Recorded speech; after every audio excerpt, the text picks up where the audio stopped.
Good evening, everyone. Good evening, everyone. Okay, thank you. Welcome to the induction ceremony of the Honor Society of the College of Nursing. We're so happy that you were able to join us this evening for this induction ceremony. We're so very proud of all of you. And again, we'd like to congratulate you.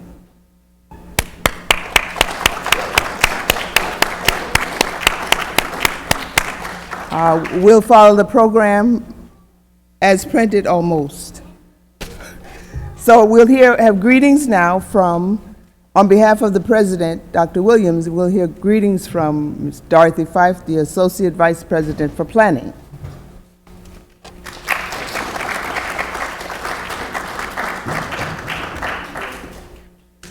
Good evening, everyone. I bring you greetings on the behalf of President Williams. He would be congratulating you on this very important occasion, the second class of members inducted in the College of Nursing Honor Society. We are privileged to recognize your outstanding scholarship and leadership, another milestone for the College of Nursing.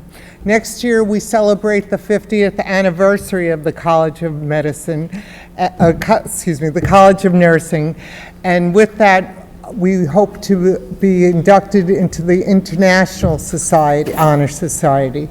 So we are very proud of our graduates, our students, and the way they go on to serve the nation, our city, and borough. We wish you continued success, and we thank you so much for all your efforts in making us all so proud of you. Thank you.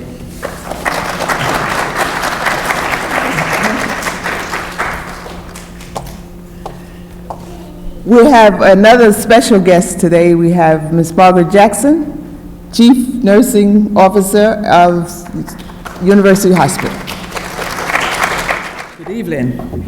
Congratulations. We feel so proud. Oh my goodness, you know, it's always something when I hear about nurses getting an honor, I feel really great.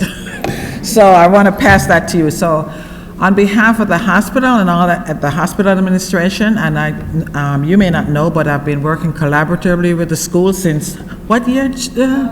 Okay.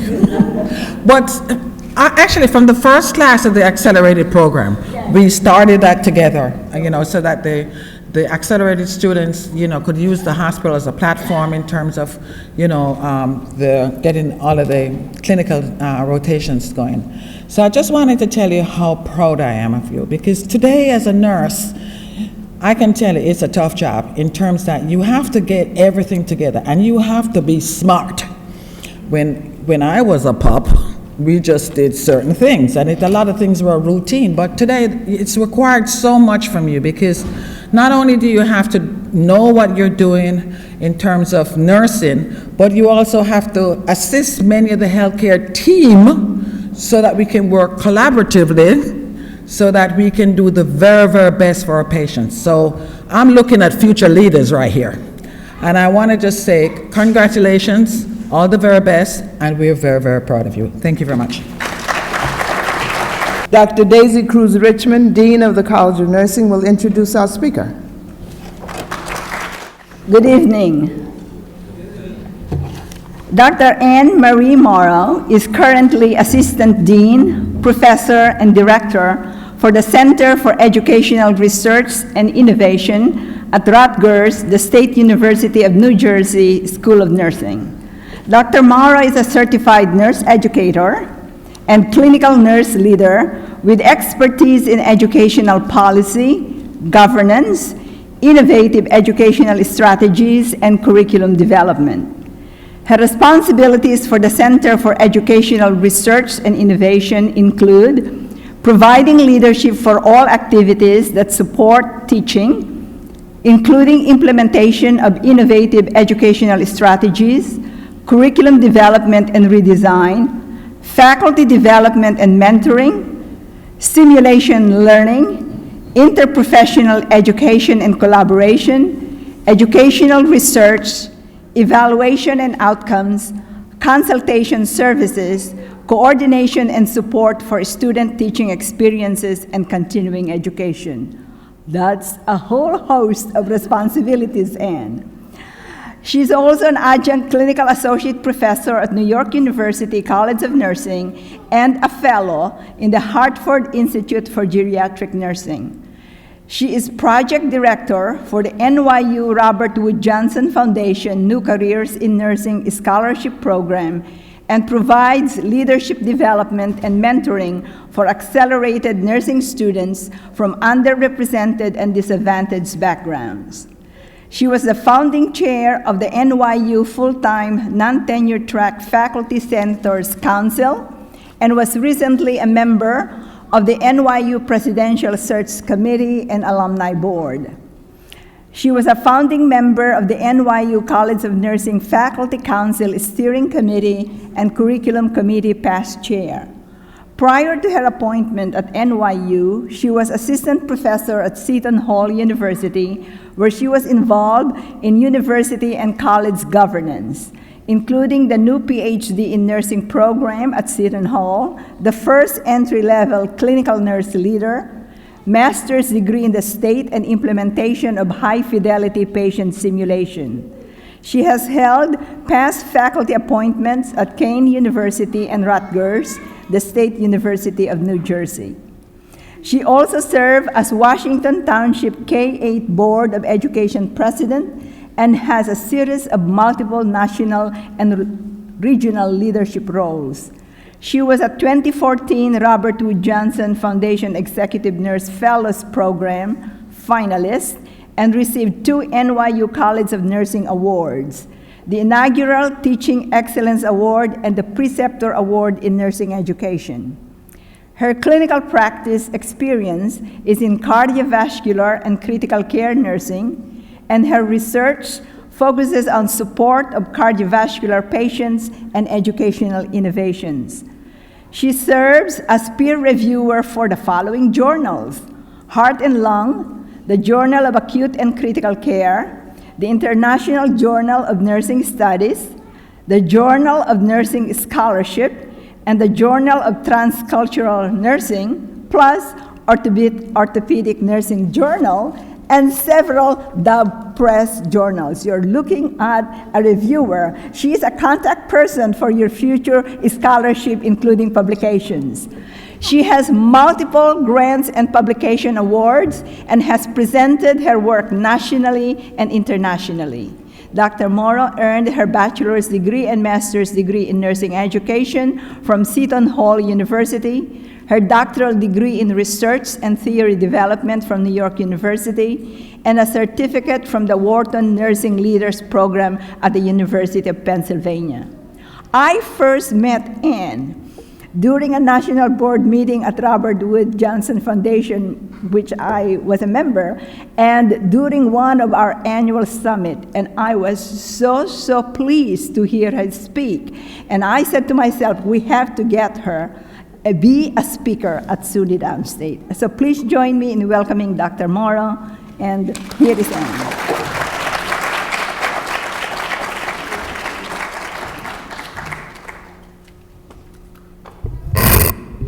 Thank you, Dean Cruz Richmond. I am so honored to be here. It's very special to me to be able to speak to you on your induction into your Honor Society.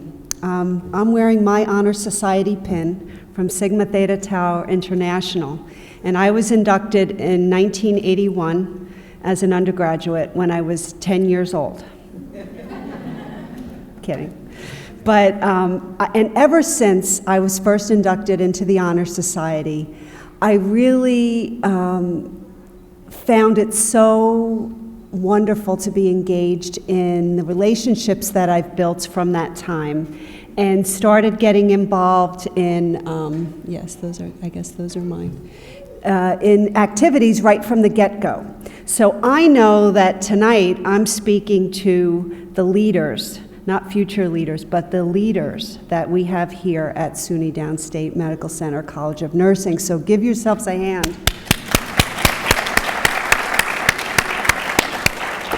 And Dr. Cruz Richmond and I met through the Robert Wood Johnson Foundation New Careers in Nursing program. And you'll notice that I'm at Rutgers. the State University. I just started my job on June 1st. But I'm still connected to NYU and my NCIN scholars. The program is sunsetting, as they say, so it's the last group. And I felt very committed to stay with the program, and they were very kind at NYU. Always, keep the door open as you leave, to go to your next position. And they've been very kind to me there, and I have a wonderful program liaison in Dr. Larry Slater, but I'm still connected to the scholars. So there are ways to make transitions in your career and to keep connected. Tonight we're talking about transforming healthcare through scholarship. And this isn't the type of scholarship where you get money in terms of, well, you can get money with scholarship, but like scholarship money to support your degrees, which we all need because everything is so expensive. But this is the type of scholarship we're talking about, is being a nurse scholar. So why do we need nurses to be scholars and engage in scholarship? How many of you thought of yourselves as a scholar and that's why you went into nursing? Anybody? All right, yes, very good. And I had people, and you may have had this too, people said, oh, you're so smart. Why don't you want to be a doctor or a physician? Why? Well, I am a doctor now, I have a PhD, but why do you want to be a nurse and not a physician? And I love learning. I've always been interested, I was interested in science and people. I really liked people and I liked healthcare. And so I went into nursing because of the possibilities and the flexibility that I found. But why do we need to be scholars? You'll see here that we have a picture of the recent SUNY NCIN, or New Careers in Nursing scholars from the Robert Wood Johnson program, who just graduated in May. Dr. Maria Rosario Sim, where are you, Maria? Are you here? There you are in the back. She's my good friend and colleague, and we're collaborating together on a project that I'll tell you about in a few minutes. So this is Dr. Rosario Sim's picture, but I wanted to show that scholarship doesn't just end when you leave school. I mean, you're all doing scholarly work now in school, so you know what that means. But I have the other picture here I found on the internet, and I hope these are really SUNY Downstate Medical Center nurses. I believe they're from the urgent care, and at least that's what it said on the internet.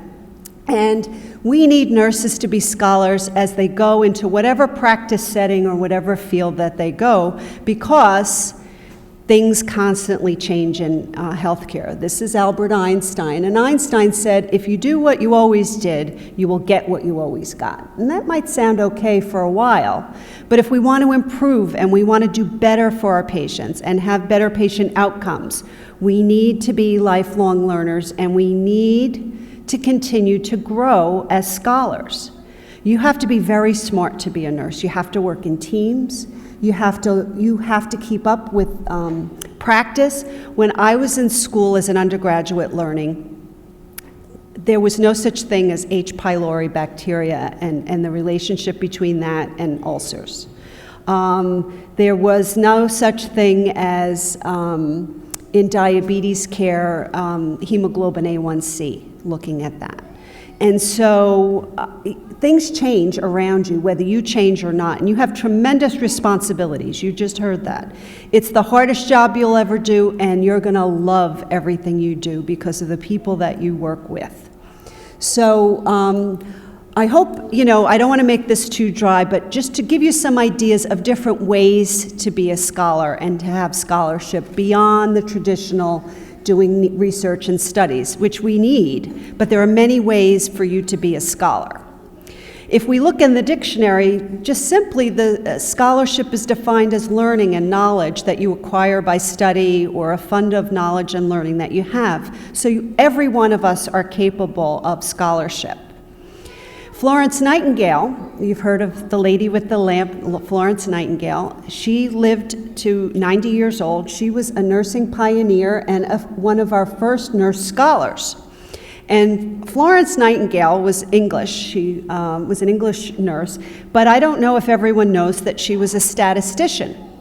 And what she did during the Crimean War was she saw that soldiers were dying, and she was wondering why. She asked clinical questions. You might have heard that before, asking a clinical question. Why does this happen? So she started collecting data, and she saw that the conditions were unsanitary in the battlefield and in the hospitals on the battlefield. And so she collected data, and she was a pioneer in improving nursing practices following the Crimean War because of the data that she collected. And not only did she collect statistics, and we know that statistics can be kind of dry, right? But they're very exciting and powerful when we need to use them to make our point. So what Florence Nightingale did was she used the data she collected, and she just didn't give her a bunch of figures. She figured out a different way to present them in graphs, similar to pie charts that we see now, to make it more colorful and to make it more, make it easier for Queen Victoria to see. And so that helped her to make her case using data to improve conditions in military hospitals following the war. Clara Barton is another historic nurse. She also lived around the same time as Florence Nightingale, but she was an American nurse who is the founder of the American Red Cross.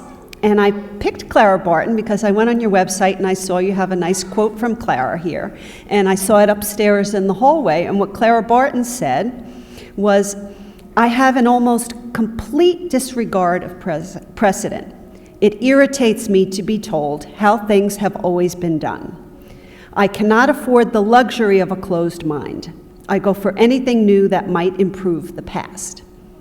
Now, as you're working, whether you're a baccalaureate graduate or a master's graduate or a nurse leader, because I know we have nurse leaders we're inducting today, and you go into a new place, and even myself, I'm in a new position, and change is challenging wherever you are, but change is such an opportunity.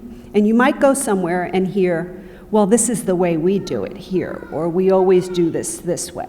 And that's okay. It doesn't mean it's bad because that's the way it's always been done, but maybe there are other ways to think and to open your mind, and that's what I think Clara Barton was talking about. And she was a pioneer. She started out as a teacher at a time when mostly men were teachers. She was the first female clerk at the U.S. Patent Office, so she saw innovations all of the time. And she was a nurse and a humanitarian who built a humanitarian organization that sustains itself today and now has become an international force in humanitarian aid. So you can see back in those days, so far back, how difficult it was for being a woman and being a nurse, which was not necessarily as respected a profession, and see the changes that these women were able to implement.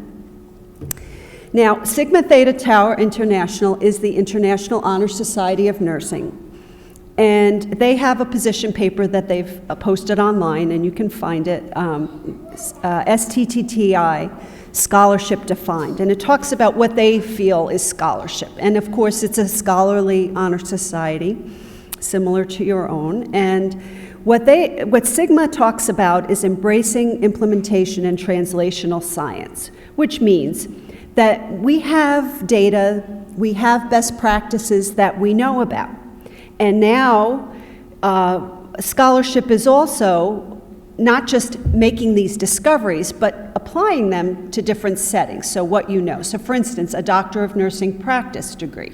If Doctor of Nursing Practice graduates can use translational science so they know the best practices and help implement them in the different practice settings where they might be.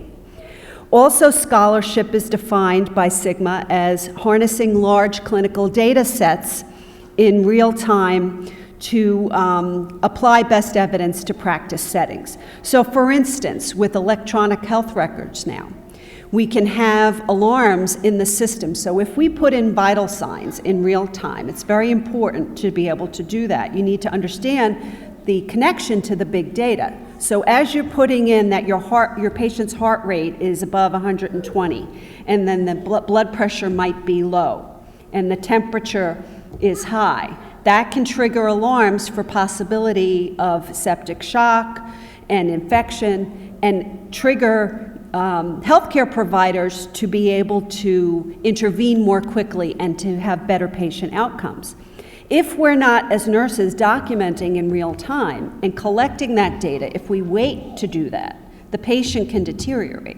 So you see the importance and connections of the data, the scholarly findings, the evidence that shows that this data is connected to the patient outcomes and how important that is. Also, Sigma talks about the use of social media to provide leading indicators of population health status.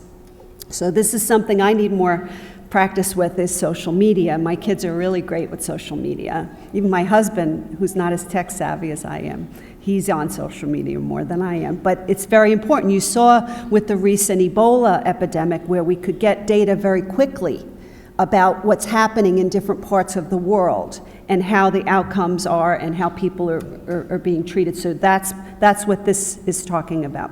Also, it's important to focus on health outcomes related to health policy. So for instance, the Centers for Medicaid and Medicare and Medicaid have made this 30-minute rule. You are familiar with this, where you're supposed to give your medications 30 minutes or before or after the prescribed time. But in real practice, although the concept is good, it's providing challenges for nurses who may not be able to do it right within that time period and may be doing workarounds their electronic systems in order to meet the rules so that they get reimbursement in their hospitals, which could put patients at risk. So we have to match policy with what's happening in real life. And you all can implement that regardless of where, which setting you go to. Another part of the paper is about clinical scholarship. So clinical scholarship means in your clinical practice, you're asking questions about what's happening with your patients, why, how, if things are working and improving. And you're doing it in a systematic way, and you're scrutinizing the practice to make it better.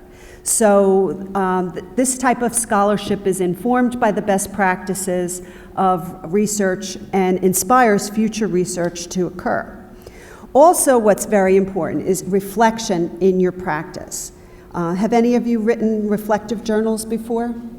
Yes. And so you need to continue to do that and reflect on your practice as a novice, as an expert, at whatever point you are in your career, to think about what the questions are. We're going to talk about this last piece in a few minutes, the Model by Boyer Scholarship Reconsidered, which takes a different approach rather than regular, classic research study approach. The American Association of Colleges of Nursing accredits schools of nursing across the country. You've recently had a very successful accreditation, and all of your programs have been accredited for 10 years. So AACN is a professional organization that really dictates policy in education. And they talk about the scholarship for the discipline of nursing. And they talk about scholarship as those activities that systematically advance teaching, research, and practice through rigorous inquiry. So rigorous means peer review, scrutiny. Inquiry simply means asking questions, but doing it in a systematic manner that is important for the profession, that can be documented, can be peer reviewed, and can be replicated by others. So somebody else who wants to do the same thing you do or have done can go back and follow the same steps and see if it works in their setting. So it's very important, and creativity is an important part of that. So what AACN does in their paper on Scholarship Reconsidered is they take Boyer's model and they apply it to nursing. So Boyer's model challenged all disciplines to look at the full scope of academic work. It was meant to be an academic paper from the Carnegie Institute for the Advancement of Education. And Boyer said, you know what, scholarship is more than doing a research study. There are many ways for you to be a scholar. And so he talked about the scholarship of discovery, teaching, application, and integration. And we'll talk about what each of those means in relation to nursing. And AACN outlines some examples that I'm going to share with you now, and you can find this on the website. So in terms of Boyer's scholarship of discovery, this is the type of inquiry or asking questions that produces the disciplinary and professional knowledge for academia. So this would be your classic research studies, bench science, empirical research, historical research methodologies, and philosophical inquiries. So examples of this would be research that is published in peer-reviewed journals, presentations that are research-based and peer-reviewed, or grant awards, like, for instance, from the National Institute of Health. And it also involves mentoring other junior people in academia to become research scholars. And what happens is when you go through this peer review process and build up a body of work, then your peers recognize you as a scholar in whatever area it is that you have done research in, breast cancer or, HIV, for instance. But Boyer says scholarship is more than that. So scholarship could be also scholarship of teaching, and that's a large part of what my scholarship is. So it's inquiry that produces knowledge to support that science, the transfer of the science and the art of nursing from teachers to students. So it evolves from building knowledge and best practices for how students teach and learn. We can't do everything the same way we did when I went to school. We have, for instance, social media. We have different things that our students like to do. The world is changing around us. And so we need to adapt and not just stand up here and lecture like I'm doing at the moment, but lecturing to you. And you do peer-reviewed articles and publications, again, in this area, but about the science and the art of teaching and learning. So teaching is different than learning. Teaching is me giving knowledge, but learning doesn't mean learning takes place. Learning takes place when students embrace the knowledge and take it and apply it in another way. And then it can also be things like accreditation reports, so there's a lot of work that goes into that. That's scholarship, textbooks or other learning aids like apps and technology. So it can be lots of different things. And then peers recognize you as a master teacher. The scholarship of practice is what Boyer called the scholarship of application. So this is anything having to do with the delivery of nursing care and the evidence impacting the patient outcomes and how to solve healthcare problems. So this can be nurses who are direct caregivers, it could be administrators or consultants or educators. And again, it's about developing clinical knowledge. For instance, falls prevention. Why on the unit do patients on this particular unit fall more often than patients on another unit? So in the clinical area, you ask these questions and then work together to find the data to figure out why, and then use best practices in the literature to address the problem in the context of what's happening in that culture and in that unit or in that setting. And this scholarship, again, can be peer-reviewed publications, presentations, and so forth, and you can get grants to study some of these things. But it can also be products and licenses, patents, consultation reports, and then the scholar is recognized as a master practitioner. The scholarship of integration has to do with concepts, ideas, any kind of other scholarly work that comes from bringing two or more disciplines together. So this is where things, for instance, from psychology are applied in nursing theories, or sociology, or business, or vice versa, knowledge we have in nursing to other disciplines.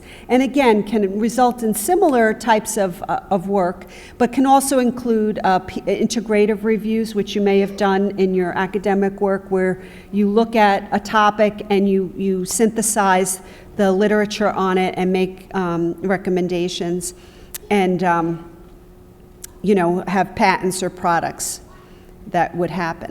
So how do you make opportunities that lead to scholarship? Well, sometimes small opportunities are often the beginnings of great enterprises. You might have, I think of small opportunities I've had in my career. So as a new graduate nurse, and I was on orientation, and we were having a cardiac nurse by background, and I was on a telemetry unit, and they asked me to help do in-services with the staff on new medication at the time. So there were experimental medications in cardiac nursing, things like amiodarone, which are not experimental anymore. I'm really dating myself.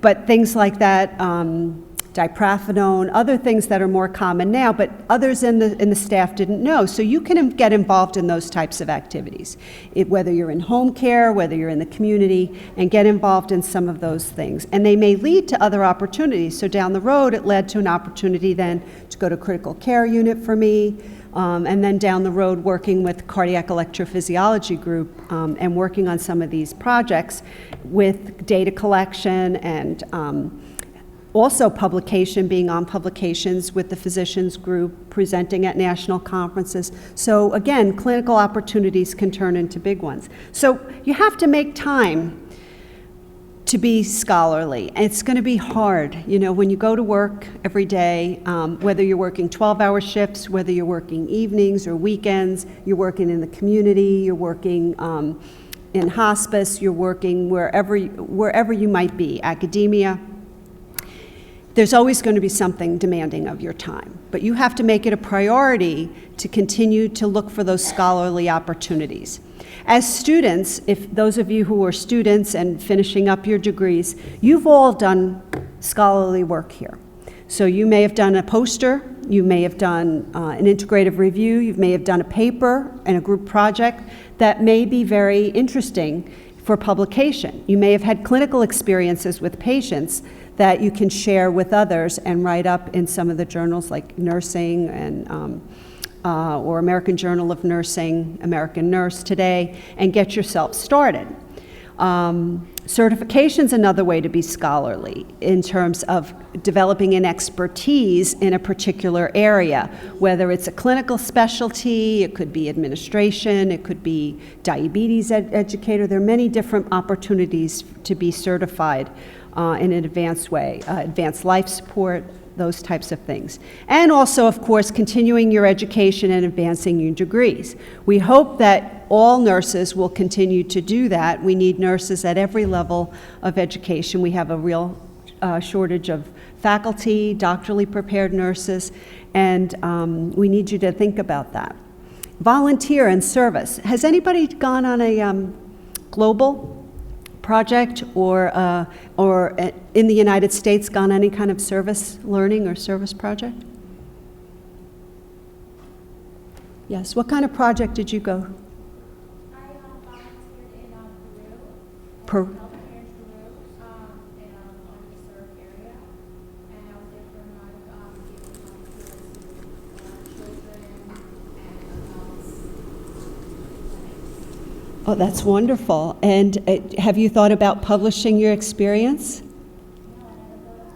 But and a way to get started is to do what's called an abstract and do a presentation first, because that's always a nice step to publishing it because it helps you organize your thoughts. Presentations are peer reviewed, so I would encourage you to think about, what's your name? Hi. So I think you should think about presenting that work and maybe working together with a faculty member and a mentor or another mentor to how to submit it for, and again, an abstract's like one page. It's easier to write. You get it, have somebody help you to write it who's been published before in terms of what needs to be in it.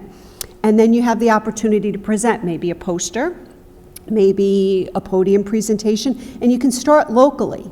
I remember when I was in the Honor Society and I was still a student, because we were inducted in our junior year. In the senior year, I was invited to give a presentation with Dr. Hansel, Phyllis Shanley Hansel, who was a professor at Seton Hall.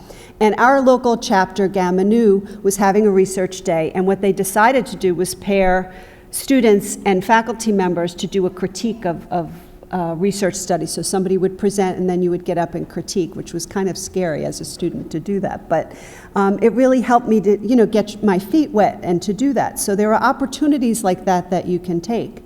And make interesting experiences that you've had in service learning, even Hurricane Sandy, for instance, that opportunity to publish things that were done, because everyone has had those types of volunteer experiences.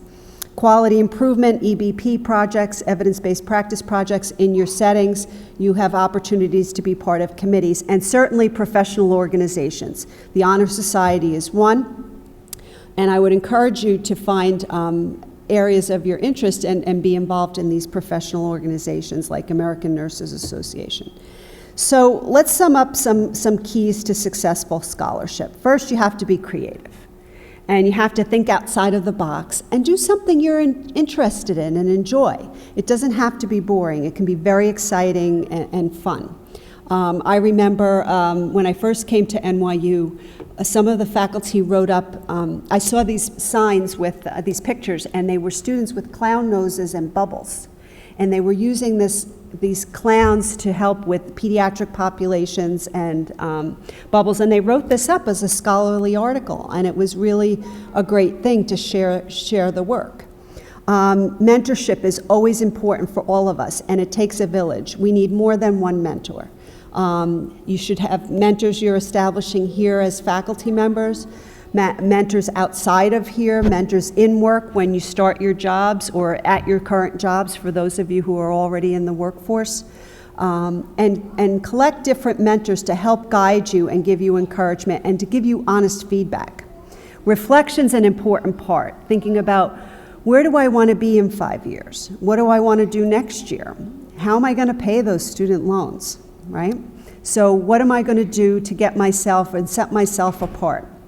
Well, you want to build partnerships and work as a team.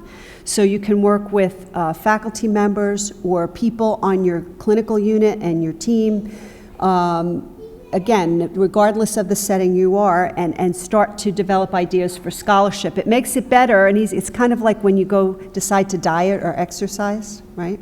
It's always easier to go do it with somebody else. So think of those opportunities for scholarship. Peer review. You have to be willing to get honest feedback. I will tell you that I've had a number of articles that were rejected the first time I submitted them, and I didn't give up. I put it away for a little while, and then a few days later, first I read it.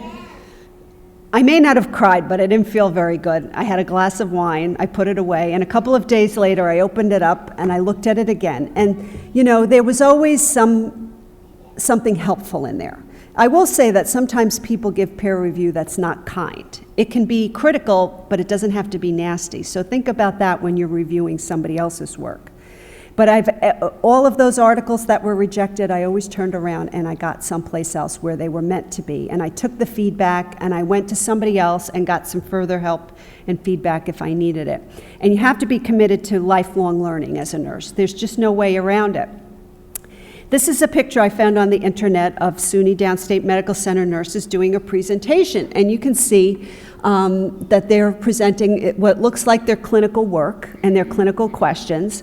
And they've done a presentation, a poster presentation. And I would hope that these nurses would then publish it, because you've already made the first step when you've done that. And you've already gotten past the peer review process. And you can start locally in your local chapters or schools or nearby in your clinical settings by doing these presentations and building up your skills. And again, getting mentorship and advice. And then they may lead to further research and publication. I wanted to share this. This is a bit of our Scholarship of Teaching. Dr. Rosario Sim and I are co-authors, along with our dear friend, Dr. Lori Escalier, who's Associate Dean at Stony Brook, which is another SUNY school. And we got a grant from the Robert Wood Johnson Foundation, an innovation award, to develop this transition to practice toolkit for new nurses. based on our work with the new careers in nursing program. So we used our expertise, we pulled it together, and we developed these leadership development and mentoring resources for new nurses. And this toolkit can grow with you over time. And it tells you how to establish and sustain successful mentoring partnerships, how to pursue an advanced education, and to lay your groundwork for future professional work. This will be coming out in September. We just sent it to press yesterday for print finally. It was like birthing a baby it took more than 9 months. It wasn't quite a dissertation, but it was our little baby we birthed over time. So we got this grant award last October. And it took us this long, and some days we didn't feel like doing it, and some days we really but you know what? We got so excited about the work, didn't we, Maria? About doing the work, and at the end, we got toward the end, and I'll tell you a story. So Dr. Vernell DeWitty, who Dean Cruz Richmond knows, is a wonderful mentor to me. Dr. DeWitty is the type of lady with great Southern charm who can get anybody to do anything, right? And you don't even know she gets you to do it. And you work really hard for Dr. DeWitty, but you'll never love anything more that you do. And the work that I've done with this new careers in nursing program led to this additional work, but opportunity to do this good thing. And we're really hoping, this is going to be open access, so you'll be able to download it from the website. It's free. And it's really set up in chapters, and it's question and answer. How do I do this? How do I find my first nursing job? How do I write a resume?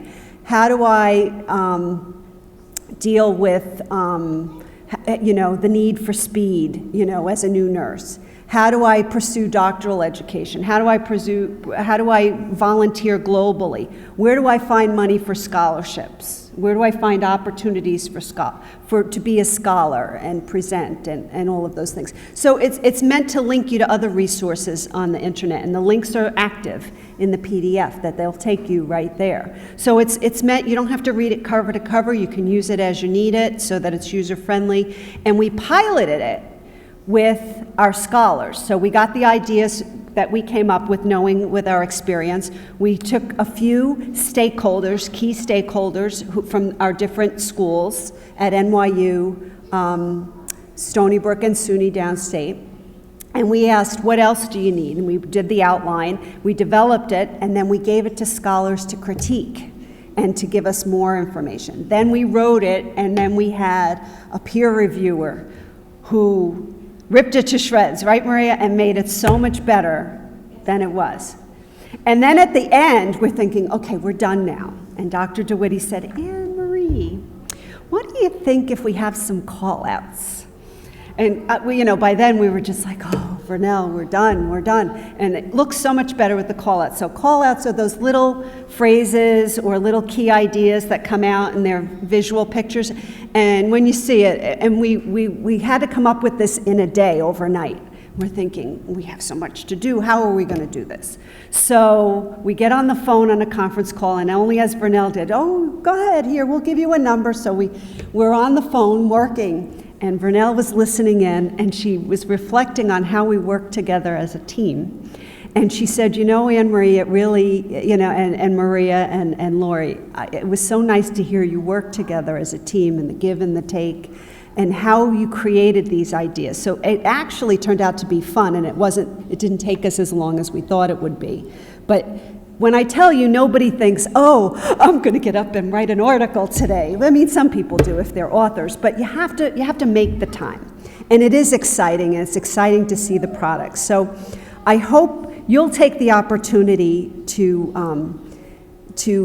share your scholarship, and it's important to share it, not to keep it to yourself. And I want to thank you for the opportunity to speak with you today. It's truly an honor for me as you go forward and move forward in your trajectory as a nurse leader. So if you have any questions, I'd be happy to answer any.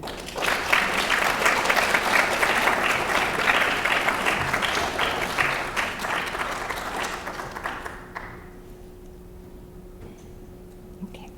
Thank you so much.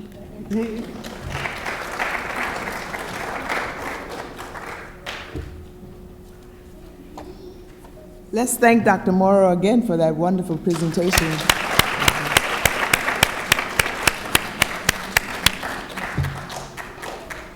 I suspect that after listening to our presentation, some of you, the wheels started turning, you started thinking about your ideas. And Dr. Morrow, our students do service learning. We have students working in the Brooklyn Free Clinic. Yes, I don't know, they didn't tell you about it, did you write that up? So we thank you so much for those encouraging words. Now, before we move to the presentation of the inductees, I'd like to acknowledge the faculty who are here today. We have, would you please stand? We have Dr. Nancy Giordano, Dr. Margaret Clifton,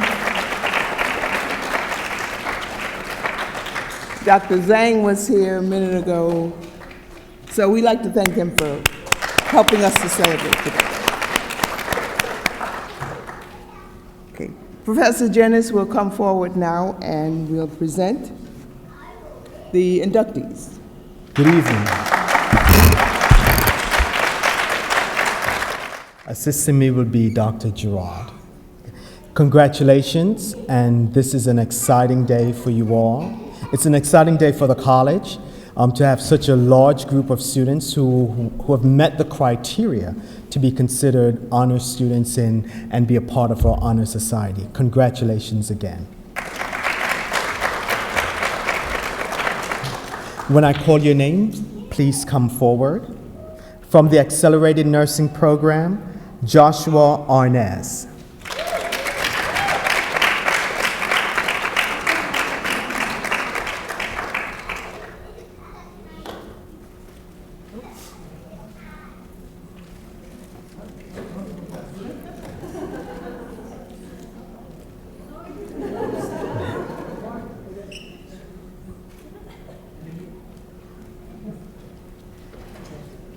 Katie Fagan.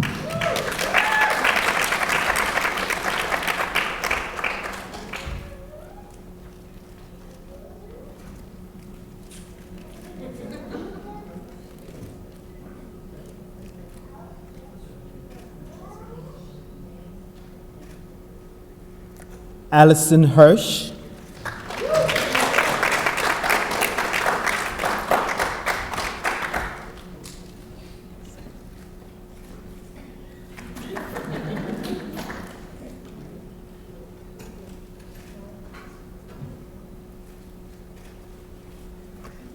Elena Kiselev.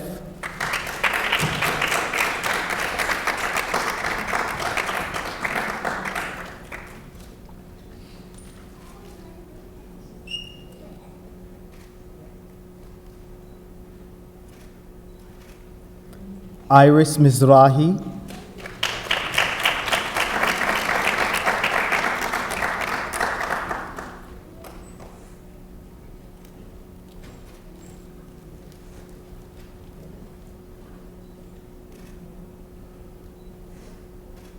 Alexandra Ponzanski.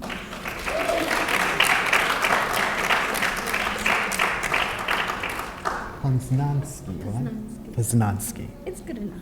Okay.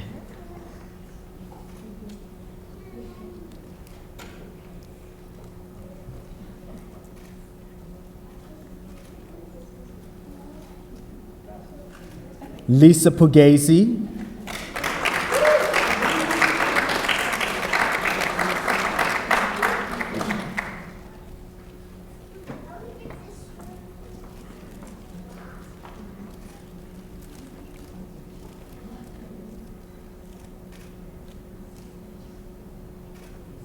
Osama Syed, okay, not here. Abigail Verbal.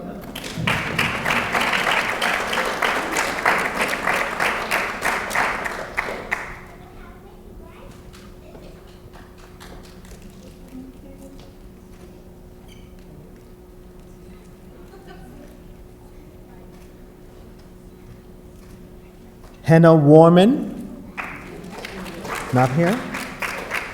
Nicholas Warndroff.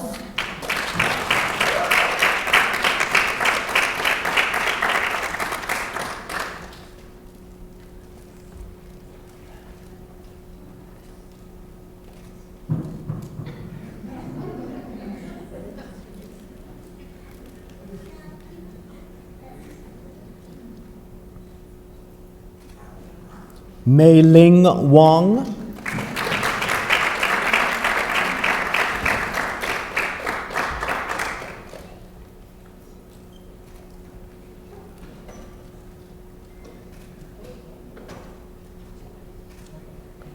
Woon Yi Woo.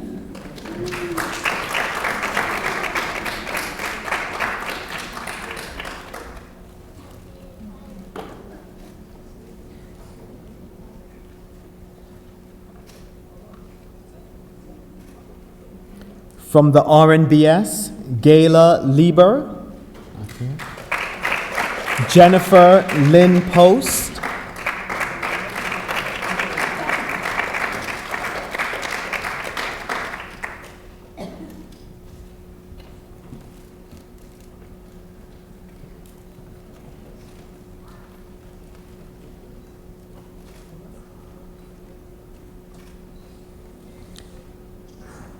Veronica Ngozi Ibeneme.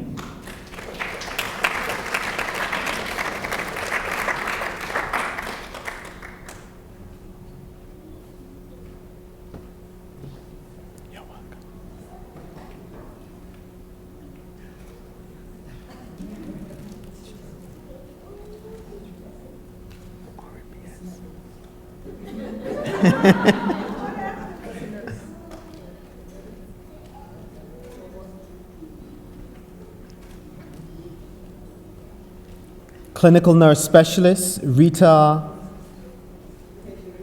Ihejirika. Thank you.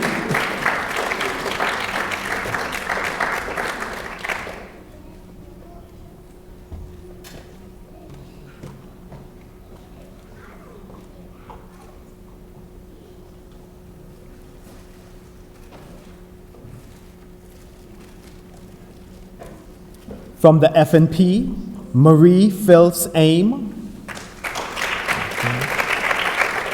Sophia Munoz Bennett.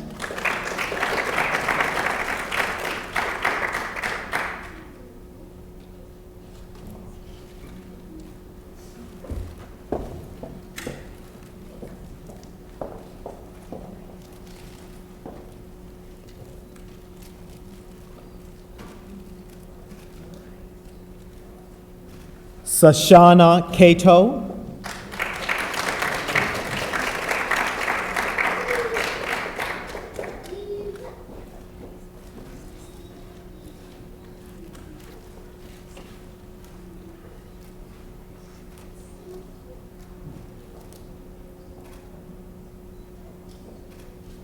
Sylvie Jeline Shredi.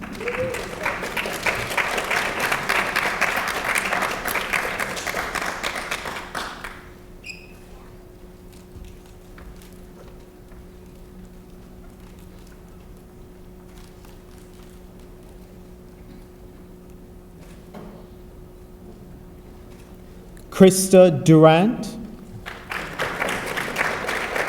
Anicia Reese Fraser.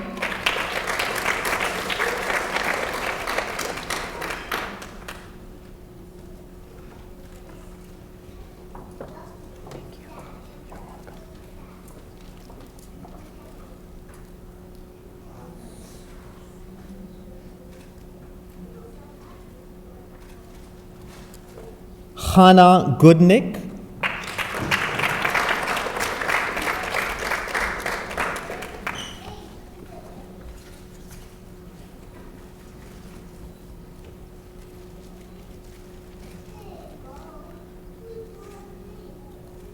Sasha Lawson. Olubukola Olopade.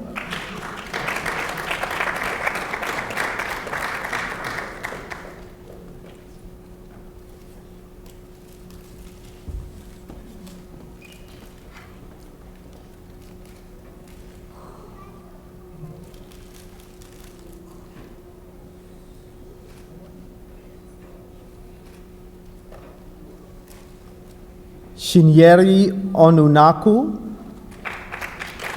Andrea Rose. From the Nurse Anesthesia Program, Maribel Abelarde,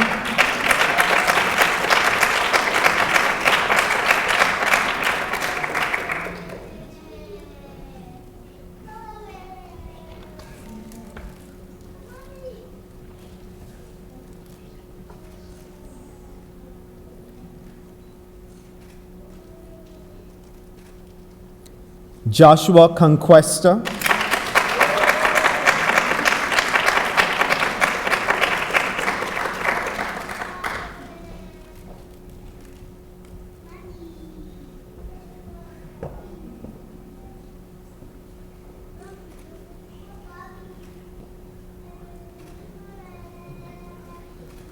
Janet Farino,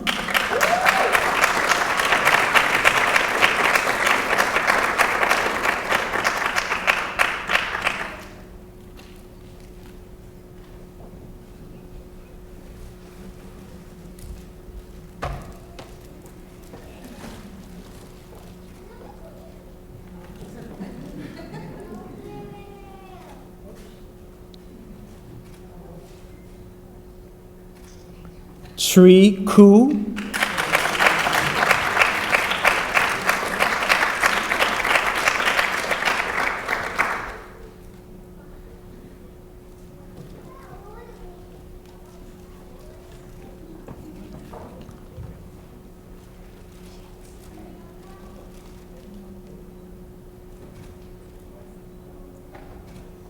Christina King,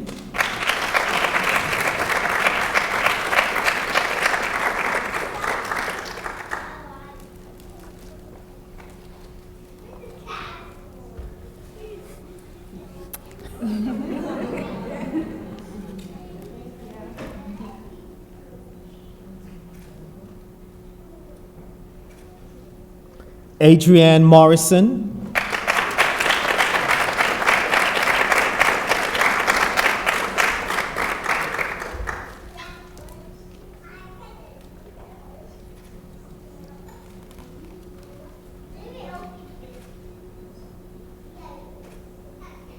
Kevin Vassell,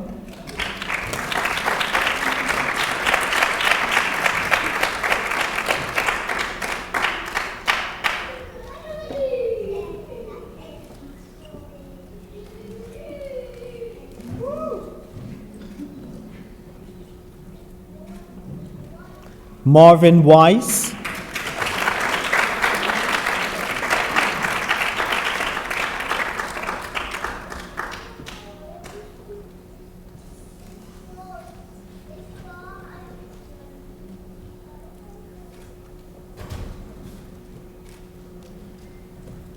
from the Women's Health Nurse Practitioner Program, Faith Okuzi,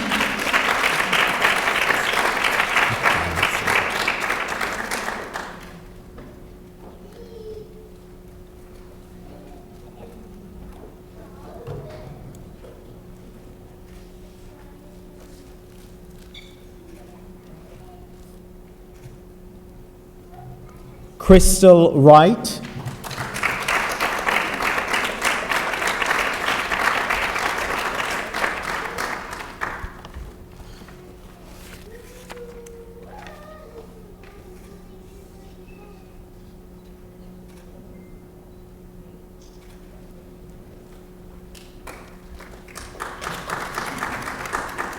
At this time, Dr. Gerard will present the community leaders.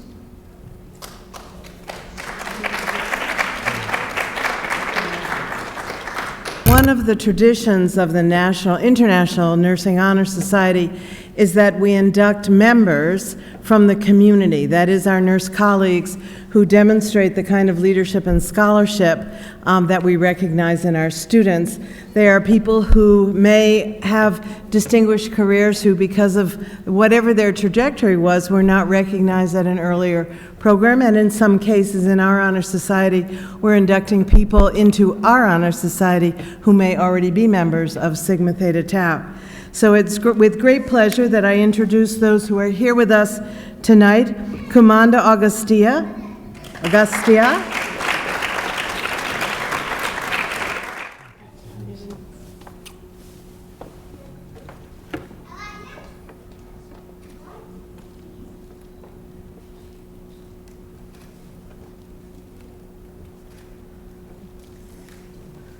Linda Cohen.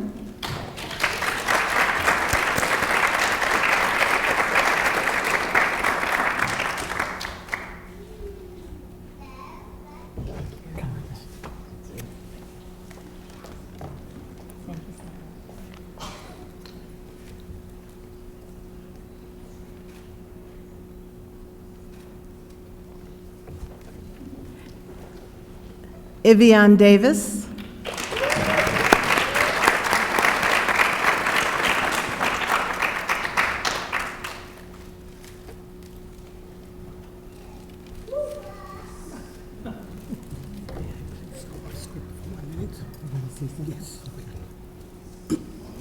Good evening. This is not part of the program, but I'd be very remiss if I didn't say this very quickly.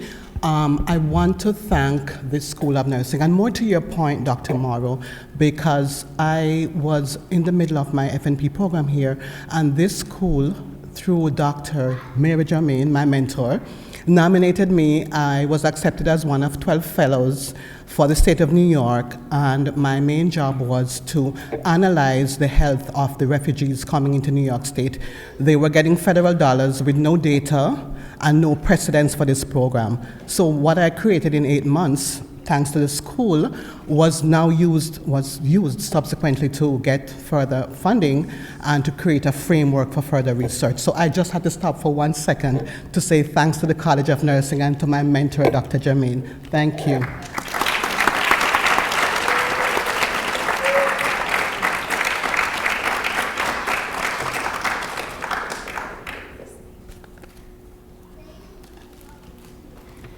And I'd also like to recognize two of our faculty colleagues who regrettably could not join us this evening, Veronica Arikian and Patricia DeFusco, who will also be inducted into the Honor Society. I'd like now to introduce Dr. Germain, who is a professor emerita at the College of Nursing and has been instrumental in helping us to form this chapter of the Honor Society and move us toward recognition by the International Honor Society. Mary.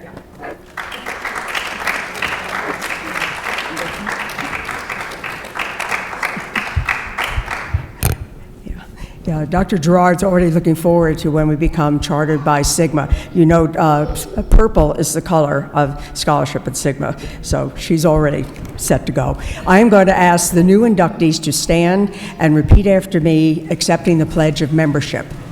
I accept membership in the State University of New York, Downstate College of Nursing Honor Society, and I pledge to fulfill its commitment to nursing excellence, knowledge, service, and leadership throughout my career. You're in. Yes, give yourselves a hand.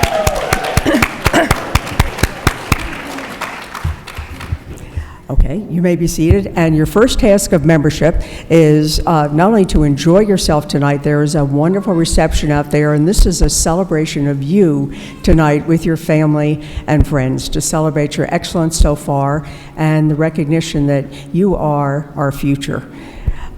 Also, I want to ask you to put your thinking caps on because we will be communicating with you, and the Honor Society's goal, one of its major goals, is to provide programs that are particularly relevant and meaningful to you and will propel you forward on your professional career. So put that thinking cap on and be ready to give us some great ideas, okay? Now I'd like to turn the program over to our president, Sarah Marshall, who will bring closing remarks. Enjoy the evening. Okay, but before I bring the closing remarks, I would like to ask Dr. Nellie Bailey to please come to the podium.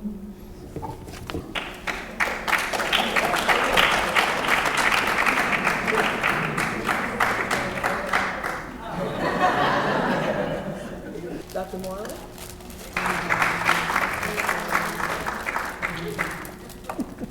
Thank you. Thank you so much.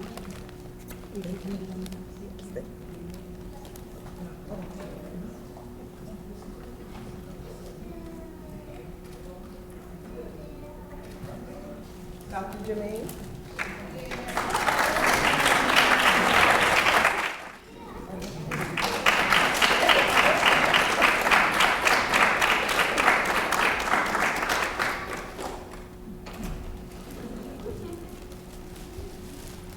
Ms. Margaret Jackson?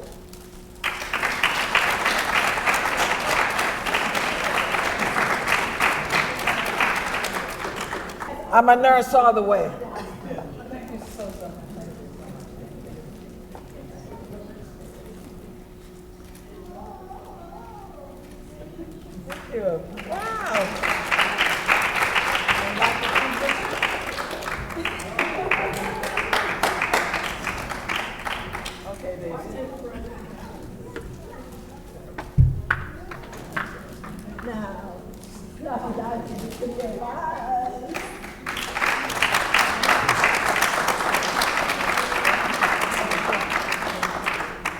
We'd like to acknowledge Donarine Denny, who is one of our potential nurse leader, and she's also the president of Jamaican Nurses Association. Welcome, and we look forward to your joining us.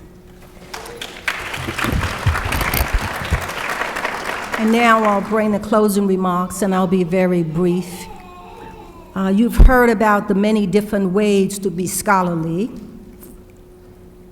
and I took some notes, so we're going to quiz you later to see how much you remember. And as scholars, you bring evidence-based practice to your patients and the community, as you've seen by some of the research and the work that is being done with the nurses. So we want you to continue the torch in terms of what it is that is being done in nursing, scholarly. Through the media now, you can reach people globally, so we expect you to do that as well. The College of Nursing offers you opportunity to build partnerships, network, and be mentored, and to help you in your path to achieving your goals. And now we want you to, again, as Dr. Jermaine said, enjoy the festivities with your family and friends.